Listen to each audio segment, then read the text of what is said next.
Salut! Nu e așa că atunci când sunteți furioși, enervați, stresați, strângeți din fălci, strângeți din dinți, uneori chiar scrâșniți dinții, unii chiar noaptea, în somn, scrâșnesc dinții. Este încercarea organismului de a încerca să se destreseze, să elimine stresul. Este ceea ce se cheamă bruxism.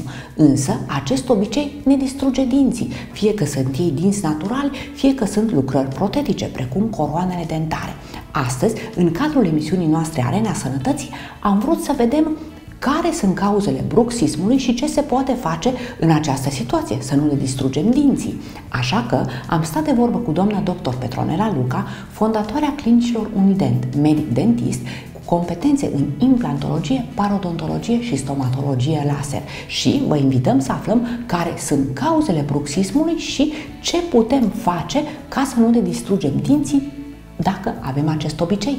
Bruxismul reprezintă scrâșnitul dinților, care poate fi nocturn sau diurn. Pacienții nu știu că suferă de această afecțiune și o descoperă de foarte multe ori în cadrul consultației într-un cabinet stomatologic. Medicii observă suprafețele de abrazie ale dinților sau depistează fracturi ale dinților sau ale coloanelor dentare. Fenomenul este din ce în ce mai complex, estimându-se că 35% din populație suferă de această problemă. Cauzele sunt diverse și anume pot fi probleme respiratorii, cum ar fi apnea în somn, probleme dentare, mușcătura, ocluzia, cum îi spunem noi în termeni medicali, sau stilul de viață, stresul și anxietatea sau hiperactivitatea. Scrâșnitul frecvent din dinți duce la uzura smalțului, apoi la uzura dentinei,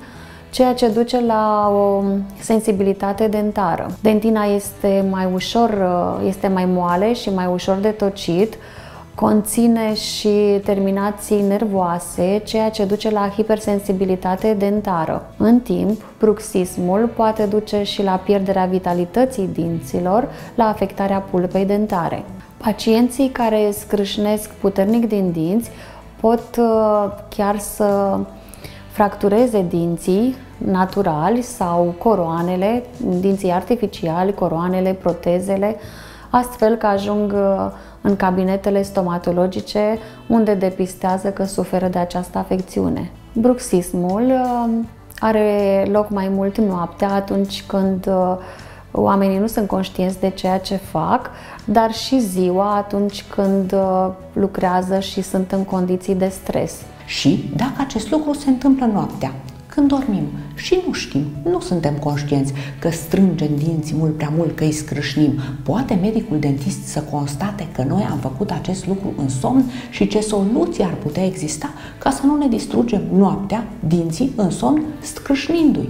Ca și simptomatologie apar dureri ușoare de dinți, dureri în zona musculaturii, mușchilor masticatori, dureri în zona articulației, pentru că deja lucrurile au avansat și suferă și articulația temporomandibulară. Scrâșnirea dinților duce la pierderea de substanță dură, la erodarea coroanelor dentare și la micșorarea etajelor feței a dimensiunii verticale, ceea ce are ca simptomatologie apariția durerilor de cap și de urechi, la o suferință a articulației temporomandibulare.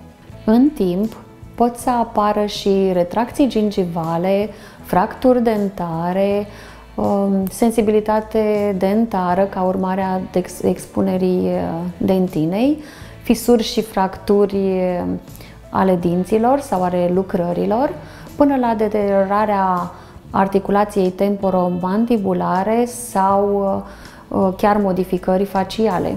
Și ce s-ar putea face ca să scăpăm de acest obicei? Pentru că de stres nu putem scăpa. Suntem stresați de atâtea și de atâtea probleme în fiecare zi. În plus, unii, cei care au descoperit că suferă de bruxism, încep să fie stresați de încă o problemă, faptul că noaptea, în somn, scrâșnind dinții, riscă să distrugă dinții naturali sau lucrările protetice, coroanele sau fațetele dentare, pe care au dat totuși niște bani. Subțierea smalțului de pe suprafețele ocluzale și incizare, acele suprafețe cu care mestecăm, duce la o sensibilitate a dinților în timpul masticației, ceea ce dă un disconfort în timpul meselor și o accentuare a stresului. Scăderea înălțimii dentare prin fenomenul de abrazie duce la dureri articulare, la erodarea condililor articulari, ceea ce impune un tratament mai complex și generează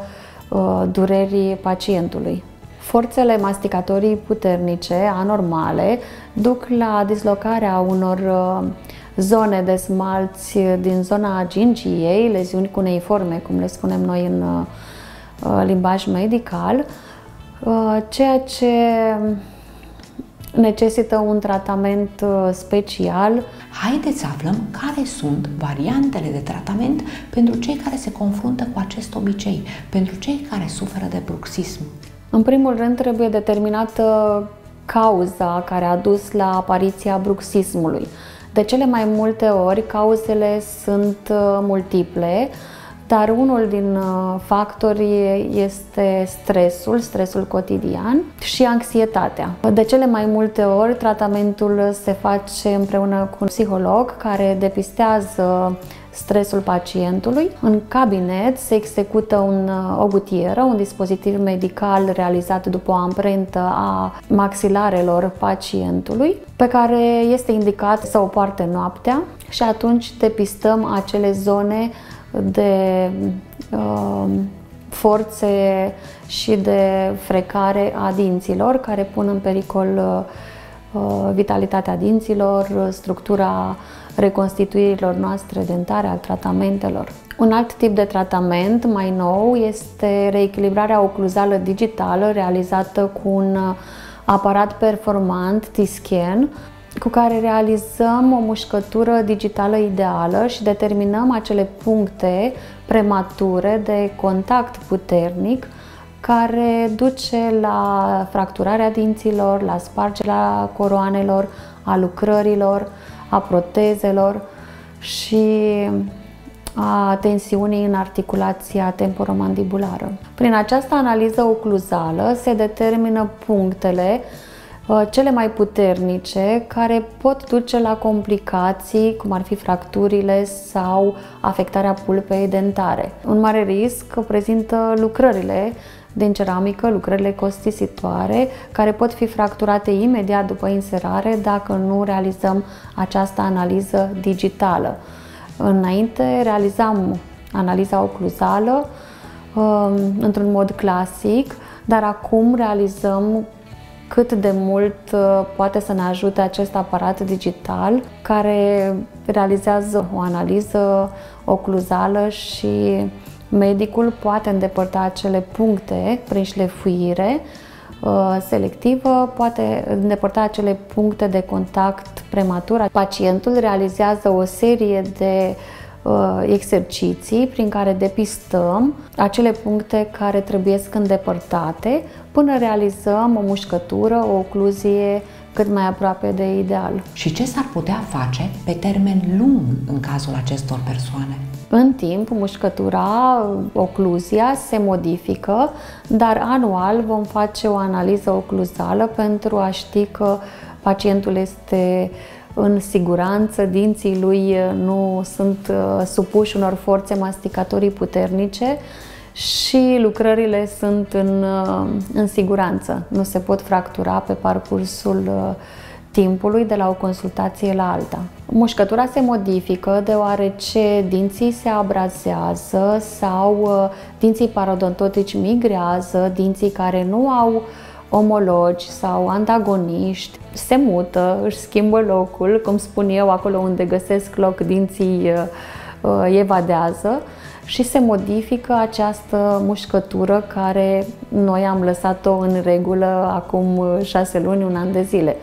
Din acest motiv, anual propunem această investigație pentru a ști că lucrurile rămân în siguranță. Respectați așadar cu rigurozitate vizitele periodice la medicul dentist și urmăriți Arena Sănătății. Nu uitați că Arena Sănătății este o emisiune a canalului Media Online ACC Media Channel, canal Media Online cu emisiuni de sănătate, medicină și stomatologie, cu cei mai buni specialiști din domeniile lor de activitate. Noi vă mulțumim tare mult, vă invităm să intrați pe accmediachannel.ro, să vă abonați la newsletter pentru a primi toate emisiunile noastre împreună cu transcripturile lor.